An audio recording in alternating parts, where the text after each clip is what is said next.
সাথে অচেনা অন্ধকার পথে দয়াল ওগো কে যাবে গো তোমার সাথে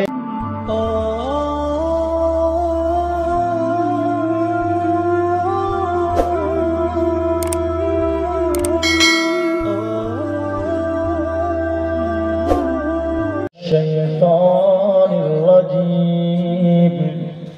بسم الله الرحمن الرحيم وبالوالدين إحسانا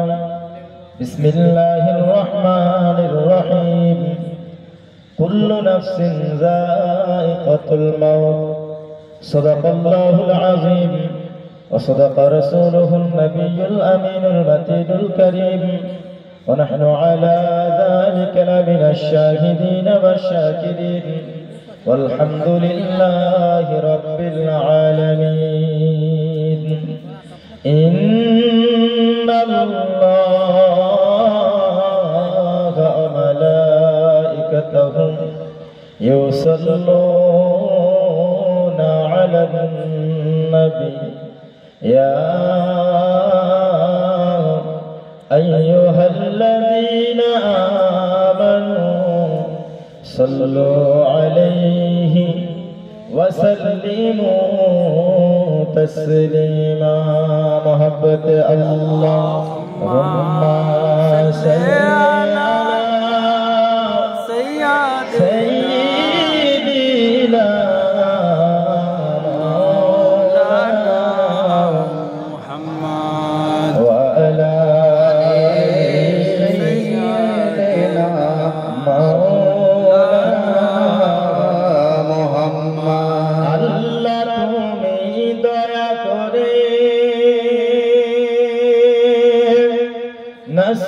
नसीब करो मदीना सुभान अल्लाह सुभान अल्लाह আমরা সবাই মদিনা যেতে চাই কি চাই না হ্যাঁ বলুন চাই কি চাই না চাই কারা কারা চাই না হাত তুলুন তো হাত 10 জন মনে হয়ে গেছে না আসলে এরা চায় আসলে জোশে হাত উঠিয়ে দিয়েছে নাকি গো এটা হচ্ছে মোহাব্বতের হাত উঠানো এবার কারা কারা যেতে চায় একটু বলি তো ইয়া রাসূলুল্লাহ ইয়া রাসূলুল্লাহ আল্লাহ তুমি দয়া করে নসিব করো মদিনা দয়ার নবীকে না দেখায়া কবর মাঝে নিও না আল্লাহুম্মা সাল্লি আলা সাইয়্যিদিনা মাওলানা মুহাম্মদ ওয়া আলা আলি সাইয়্যিদিনা মাওলানা মুহাম্মদ অচেনা অন্ধকার পথে দয়াল ওগো কে যাবে গো তোমার সাথে সুবহানাল্লাহ সুবহানাল্লাহ সুবহানাল্লাহ আলহামদুলিল্লাহ যাবতীয় প্রশংসা সেই মহান রব্বুল আলামিনের জন্য যিনি এক অদ্বিতীয় ওয়াহদাহুল শরীক তিনার লাখো কোটি শুকরিয়া তিনি আমাদেরকে আজকে কোন জায়গায় না রেখে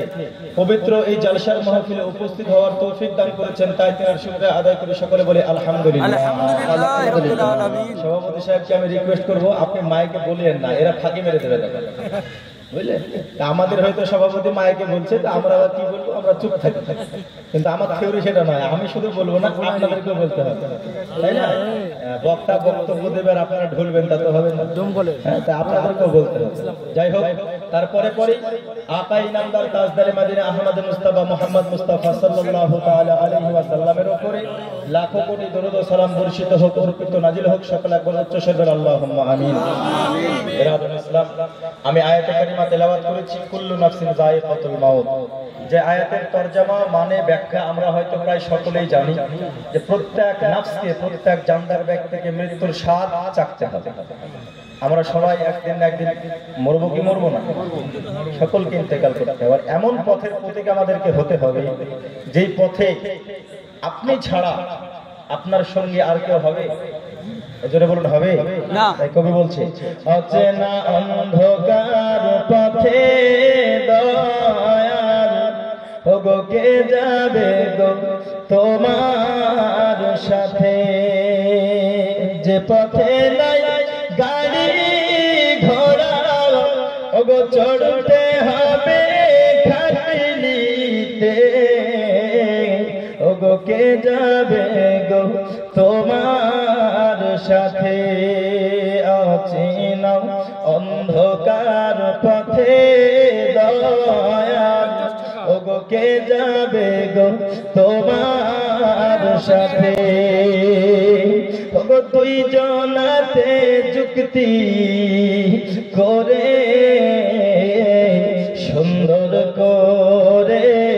গোসল দিয়ে কাফনের কাপড় পরিয়ে দিয়ে ওগো তুলে দেবে খাটলিতে, ওগো কে যাবে গো তোমার সাথে, অচেনা অন্ধকার পথে দয়াল ওগো কে যাবে গো আমার সাথে, ওগো চার জনাতে যুক্তি করে তুলে নেবে কাঁধে করে, ফেলে দেবে অন্ধকারে আপন আপন যাবে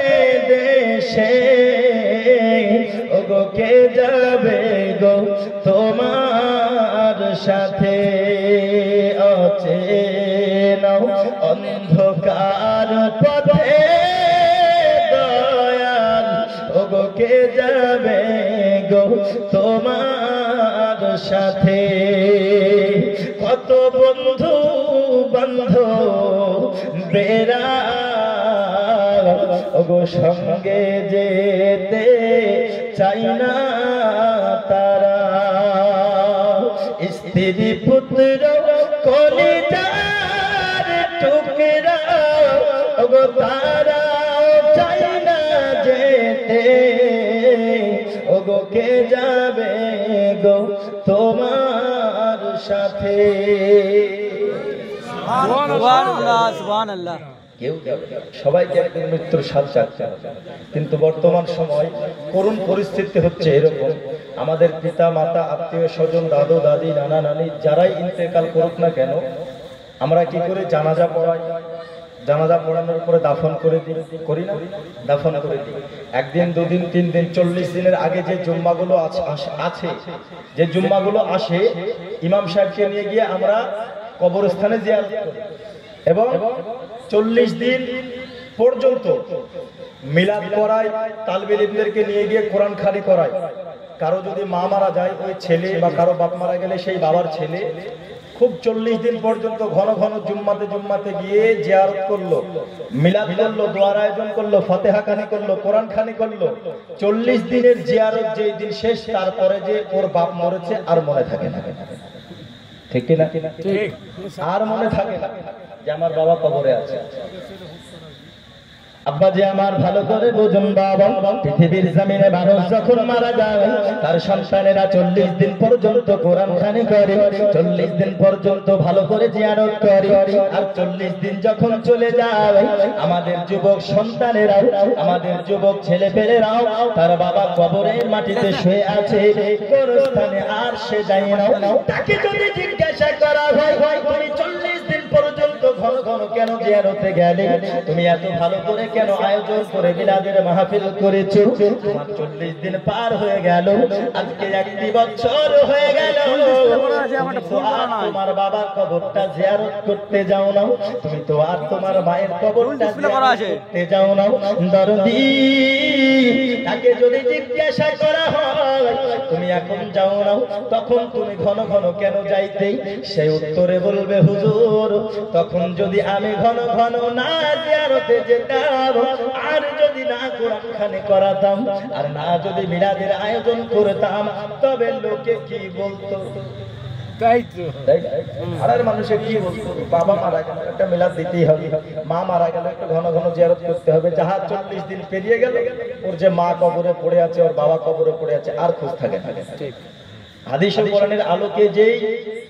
বিষয়গুলি যেগুলো আমরা পালন করি, কোরআন খানি ফাতিহা খানি অবশ্যই যাই, কিন্তু এগুলোকে আমরা প্রচলিত প্রথা বানিয়ে ফেলেছি। অ্যাকচুয়ালি আমাদের উদ্দেশ্য হচ্ছে লোককে খুশি করানো। লোকে কি বলবে? আব্বা যখন মারা যায়, মা মারা যাওয়ার পরে আজকে কত যুবক বাবা মার কথা মনে রাখে না, আজকে কত মা বাবা সন্তানের কথা মনে রাখে না, আজকে কত যুবক সন্তানেরাও আজ মা আপনার কবরের মধ্যে শুয়ে আছে, বাবা কবরের মধ্যে শুয়ে আছে, তাদের কথা মনে রাখে না। আমার সোনা মানিকেরা, আমি আপনাদেরকে জানাতে চাই বাবা, আজকে আমাদের মা কত কবরের মধ্যে শুয়ে আছে, তারা আশাবাদী হয়ে আছে, আজকে আমার সন্তান আমার জন্য দোয়া করবে, আজকে আমার সন্তান আমার জন্য নেকের জারিয়া খুলে দেবে। কিন্তু দরদি আমরা হতভাগা মুসলমান, আজকে আমরা হতভাগা মানুষ, হতভাগা সন্তান, বাবা মার আর আমরা খোঁজ খবর রাখি না।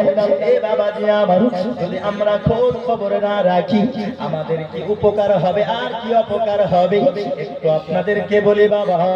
আল্লাহর একজন মকবুল বান্দা, আল্লাহর একজন মাহবুব বান্দা,